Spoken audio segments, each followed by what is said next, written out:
scraping the bottom of the barrel of the world's global oil economy. These young men are risking their lives by illegally refining diesel from stolen oil in Nigeria's oil-rich Niger Delta.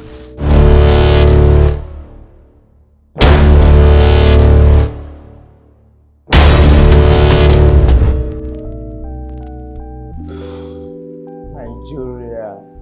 When a billionaire industrialist, and of course, Nigeria's top petroleum regulator, collide over contracts and corruption, the result is always unimaginable. We cannot rely heavily on one refinery to feed the nation, because the Dangote is requesting that we should suspend or stop all importation of petroleum products, especially AGO and jet kero, and direct all marketers to the refinery. That is not good for the nation in terms of energy security, and that is not good for markets because of monopoly. So, in terms of quality, currently the AGO quality in terms of sulfur is the lowest, as far as West African requirement of 50 ppm. Dangote Refinery, as well as some modular refineries like Walter Smith Refinery, Arada Refinery, they produce between 650 to 1,200 ppm. So in terms of quality, their quality is much, much inferior to the imported quality. This documentary traces the origin, stakes, unfolding fallouts of public fight between Aliko Dangote and Farouk Ahmed. Nigeria, being Africa's largest oil producer, but for decades, it imported most refined fuel.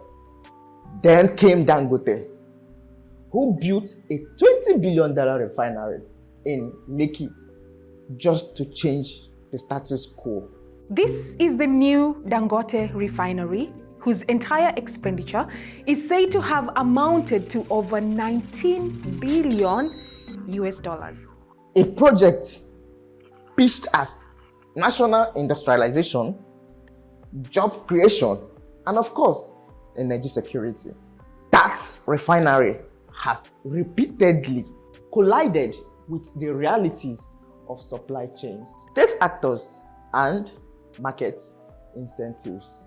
The conflict that exploded into public view between Aliko Dangote and, of course, Farouk Ahmed can be best understood as part of business disputes and also part of regulatory battle and political theater. 20 billionaires on the 2024 Forbes list of Africa's richest are worth a combined $82.4 billion. Aliko Dangote, Africa's richest man, and of course, founder of the Dangote Group and the promoter of the Lekki Refinery. His public posture has been that local refining is a patriotic industrial project that should be protected and prioritized. Farouk Ahmed, Chief Executive of the Nigerian Mainstream Downstream Petroleum Regulatory Authorities, NMDPRA, the body charged with overseeing refining, distribution, and of course, downstream rules. As a regulator, Ahmed speaks for the government policies and of course, for official assessment of domestic fuel supply and quality. In the wider cast, Nigeria's oil companies, importers and traders, lawmakers, anti-corruption agencies, notably the ICPC, and of course, the Nigerian public, which feels daily the cost of fuel shortages and price swings. Now, let's throw down a little on how the spat turned into a showdown. It all began in July 2024. The regulator made statements questioning whether local refineries like that of Dangote Refinery were producing the expected standard of fuel, and suggested imported products were in cases more preferable. Major refineries like Walter Smith's refinery, RD refinery, they produce between 650 to 1,200 ppm. So in terms of quality, their quality is much inferior to the imported quality. That's public questioning strange relations with Dangote, who has repeatedly insisted the refinery can meet domestic needs if policy and crude supply are aligned. Of course, through 2024 to 2025, a growing war of words emerged. Dangote accused regulators and other actors of favoring imports, which undercuts local refineries, and of creating conditions that force the refinery to import crude, thereby increasing costs of fuel purchases. Regulators and some state actors at times pushed back, citing technical and supply constraints. But now, let's fast forward a bit. Just here in December 2025, when things became more heated. It is something that when you look at it, I've had actually people making complaint about a regulator who has actually put his children in secondary school,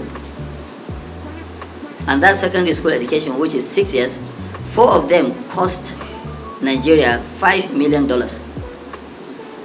I mean, you cannot imagine somebody paying $5 million for educating 5 children. Even my own children, they didn't go to those schools. My children went to Nigerian secondary school.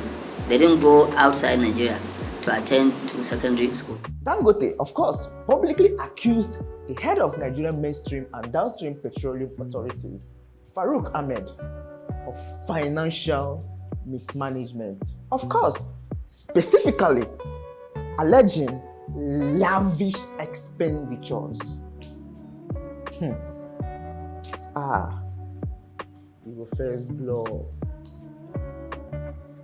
Reports citing an allegation that about $5 million was spent on foreign education for the regulator's children in Switzerland. Hey! 5 what? And claimed that the regulator's conduct and, of course, policy choices were harming the refinery and the nation's industrialization. Dangote later launched a petition with the Independent Corrupt Practices Commission, the ICPC, and demanded an investigation and accountability. Petition and the public hearing transformed a commercial and regulatory quarrel into a legal and political confrontation. Immediately after the petition, the ICPC, of course, acknowledged the receipt of the petition. The House of Representatives summoned both parties and asked for restraint. The regulator issued a response defending his record and inviting scrutiny at all costs. Of course, media outlets and opposition figures called for independent probes, while other voices framed the fight as emblematic of deeper struggles over benefits from Nigeria's fuel economy. Now our fuel and I make una dey fight like this. Okay, just hang on.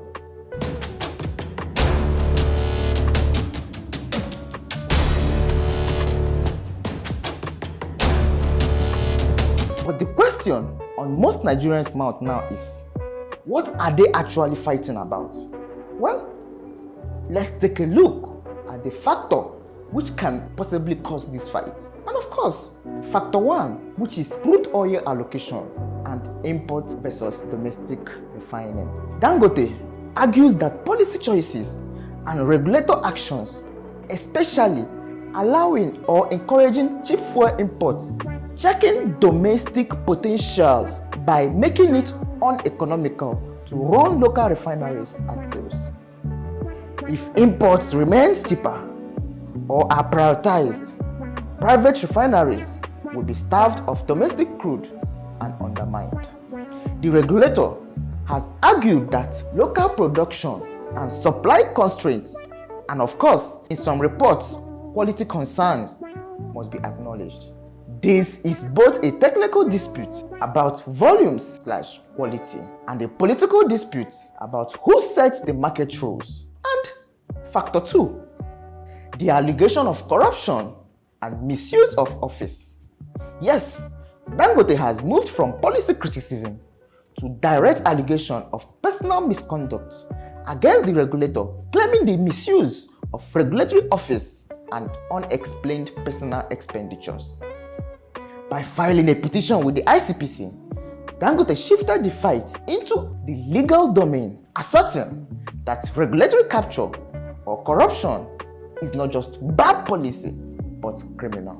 The regulator has publicly denied wrongdoing and welcomed scrutiny while defending decades in the sector. And of course, factor 3 is the narrative control and public legitimacy. While both sides understand the power of public opinion, Dangote frames his refinery as national interest and positions himself as a defender of industrialization.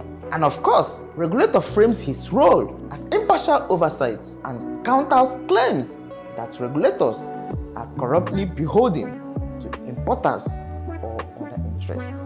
Each seeks to sway lawmakers, the media, and the public. But hang on, why does this matter beyond personalities? Well, factor 1 could be named as economics.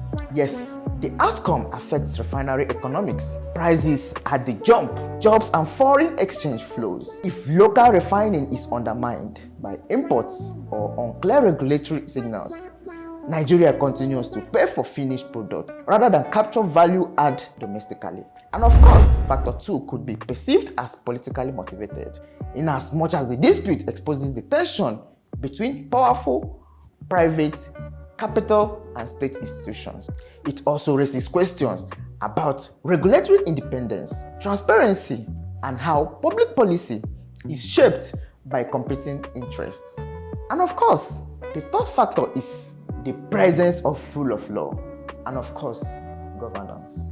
A billionaire alleging corruption against a regulator and then filing with the ICPC tests institutions. Will allegations be investigated impartially? Will the process be seen as genuine anti-corruption move or political theater?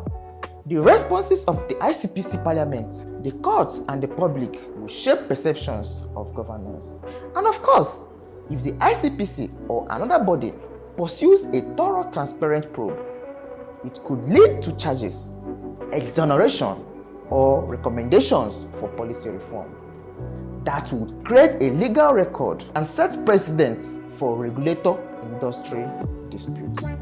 The fight could in fact force clearer rules on crude allocations, import licensing, and refinery privatization by either strengthening the hands of local refineries or enforcing import regimes. But wait, while we expect lawmakers' involvement and media coverage, this may as well politicize the issue, making it a broad debate about corruption and industrial policy. The winner of a headline may not be the one who wins policy or court outcomes, but the episode will leave traces in investor calculus, regulatory practices, and of course, public expectations.